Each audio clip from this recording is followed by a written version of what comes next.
PN Educators welcome you all. PN Educators ने अपने इस चैनल में अभी बायोलॉजी की MCQ सीरीज स्टार्ट की है। ये बायोलॉजी की MCQ सीरीज सभी कॉम्पिटिटिव एग्जाम्स के लिए बहुत इम्पॉर्टेंट है। बायोलॉजी की इस MCQ सीरीज में सबसे पहले जो हमने लिया है वो है सेल बायोलॉजी। सेल बायोलॉजी में हम 4 टॉपिक्स कवर कर चुके हैं। First, introduction to cell, then cell wall, cell membrane and mitochondria. आज जिस टॉपिक के हम MCQs करने जा रहे हैं उसका नाम है एंडोप्लाज्मिक रेटिकुलम, मीन्स अंतःप्रद्रव्य जालिका। चलिए स्टार्ट करते हैं। Question number 1, which of the following is single membrane bound cell organelle? निम्न में से ऐसा कौन सा कोशिकीय अंगक है जो कि एकल झिल्ली युक्त होता है? A nucleus, B mitochondria, C endoplasmic reticulum and D plastids. And answer will be C endoplasmic reticulum या अंतःप्रद्रव्य जालिका। यूकैरियोटिक कोशिकाओं में बहुत से कोशिकीय अंगक पाए जाते हैं जो कि झिल्लियों युक्त होते हैं। ये कोशिकीय अंगक या सेल ऑर्गेनेलीज सिंगल या डबल मेम्ब्रेन बाउंड हो सकती है, मीन्स एकल झिल्ली द्वारा या दोहरी झिल्ली द्वारा घिरे हुए हो सकते हैं। सिंगल मेम्ब्रेन बाउंड ऑर्गेनेलीज कौन कौन सी हैं? उसमें है सबसे पहले वैक्यूल मीन्स रिक्तिका, लाइजोसोम्स, गोल्जी बॉडीज या Golgi apparatus and endoplasmic reticulum अंतःप्रद्रव्य जालिका। ये सभी cell organelles single membrane bound होती हैं, यानी कि केवल एकल झिल्ली युक्त कोशिकीय अंगक होते हैं जो कि यूकैरियोटिक सेल में पाए जाते हैं। जो दोहरी झिल्ली युक्त सेल ऑर्गेनेलीज हैं उनमें से हैं न्यूक्लियस मीन्स केंद्रक, माइटोकॉन्ड्रिया एंड क्लोरोप्लास्ट। ये भी यूकैरियोटिक सेल्स में पाए जाते हैं। So the correct answer is option C endoplasmic reticulum.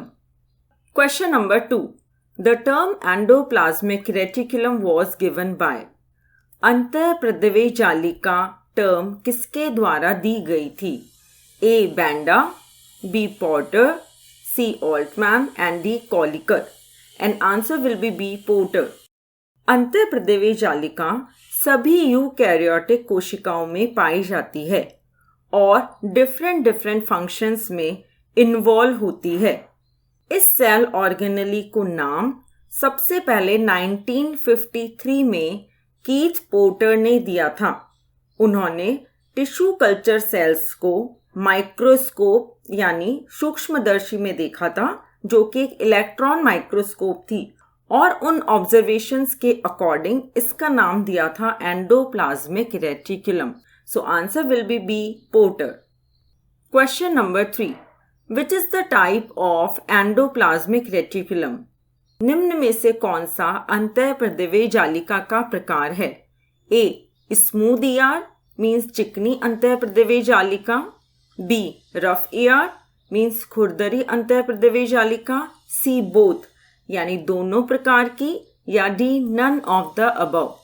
And answer will be C both means smooth ER and rough ER both. अंतःप्रद्रव्य जालिका के 2 टाइप होते हैं। पहला रफ एंडोप्लाज्मिक रेटिकुलम जिसे रफ ER भी कहा जाता है, और दूसरा स्मूथ एंडोप्लाज्मिक रेटिकुलम जिसे स्मूथ ER भी कहा जाता है।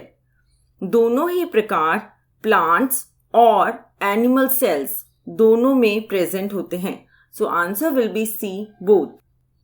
Question number 4, the lacy membranes of the endoplasmic reticulum were first seen by. अंतःप्रद्रव्य जालिका की लेसी मेम्ब्रेन्स को सबसे पहले किसने देखा था? A Altmann, Kolliker and Benda, B Porter, Kolliker and Benda, C Porter, Claude and Fullam, and D none of the above. And answer will be C Porter, Claude and Fullam. ER को light microscope के द्वारा Garnier ने 1897 में देखा था और एर्गोस्टोप्लाज्म term दी थी। इसी को इलेक्ट्रॉन माइक्रोस्कोप के द्वारा 3 साइंटिस्ट के द्वारा देखा गया था, Keith R Porter, Albert Claude and Ernest F Fullam. इन तीनों साइंटिस्ट ने इसे 1945 में सबसे पहले देखा था, जिसमें लेसी मेम्ब्रेन्स दिखाई दी थी। So answer will be C, Porter, Claude and Fullam. Question number 5. The surface of rough endoplasmic reticulum has. खुरदरी अंतःप्रदिवी जालिका की सरफेस पर क्या पाए जाते हैं? A. Golgi complex, B. Lysosomes, C. Centrioles and D. Ribosomes. And answer will be D. Ribosomes. खुरदरी या रफ एंडोप्लाज्मिक रेटिकुलम, जिसे शॉर्ट में RER भी बोला जाता है, उसका ये नाम इसकी आउटर सरफेस की अपीयरेंस के अकॉर्डिंग दिया गया था, जिसमें प्रोटीन को सिंथेसाइज करने वाले पार्टिकल्स पाए जाते हैं, जिन्हें राइबोसोम्स कहा जाता है। राइबोसोम्स RER पर बाउंड होते हैं राइबोफोरिन के द्वारा। So answer will be D, ribosomes. Question number 6. Which of the following biomolecules are not synthesized by the endoplasmic reticulum? निम्न में से दिए गए बायोमोलिक्यूल्स में से अंतःप्रदिवी जालिका कौन से बायोमोलिक्यूल्स को सिंथेसाइज नहीं कर पाती है? A. Nucleic acids, B. Proteins, C. lipids and D. cholesterol. And answer will be A. nucleic acids.